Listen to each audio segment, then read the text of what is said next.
Well, also on the agenda for G7 leaders, those fires swallowing the Amazon rainforest. British Prime Minister Boris Johnson pledged over $12 million to help restore the rainforest. Host Emmanuel Macron announced $20 million in emergency funds, as well as French military support.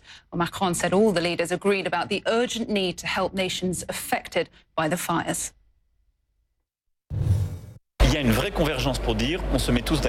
There is a true convergence to say that we all agreed to help as quickly as possible the countries that were affected by these fires. There were several. This morning, Colombia called out to the international community, and we must be present, and we will finalize this. Well, the latest figures show some 80,000 fires have been recorded in Brazil this year, the highest number since 2013. The effect of its destruction goes far beyond the country's borders because the Amazon rainforest absorbs a massive amount of carbon emissions and provides about a fifth of the world's oxygen. CNN's Nick Payton-Walsh flew above the state's hardest hit last week.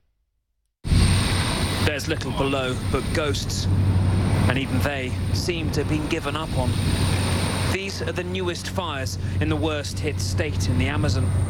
We didn't see below us any of the 43,000 troops Brazil's president has pledged to the fight. In fact, in some places, it's so bad you can't even see how bad it is. That'll suit just fine those who'd rather ignore the world's most urgent environmental crisis. No matter how high you are, you can't escape the smoke.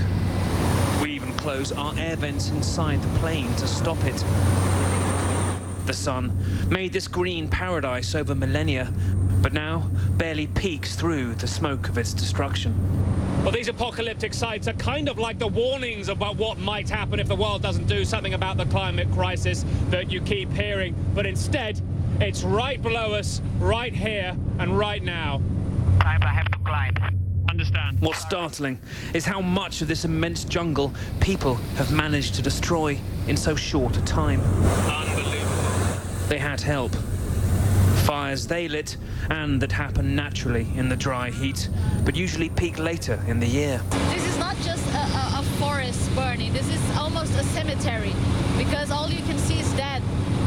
Amazon, it's extremely fundamental for the water system for all over the continent. So if we cut off the forest, in some years we're not going to have rain on the south of the country. We find another area where the damage is fresher and easier to see. Raging in straight lines, swallowing everything left on the plain. And when you look at this, you learn something about yourself. Do you see a crisis impacting every fifth breath you take and killing the future? Or do you see what man must do to nature to enrich himself and live better? The answer means little below, where the fire burns our heritage and suffocates our future, regardless of how we feel about it. Well, CNN international correspondent Nick Payton-Walsh joins me now from Porto Velho in western Brazil.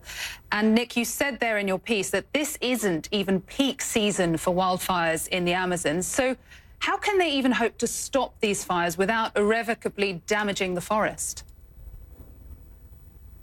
It's extraordinary. I mean, there isn't really an obvious answer to that. And as you saw in that piece, these fires you saw there started that day. They aren't the only bit that's been raging over the past weeks or so. That was that morning's burn.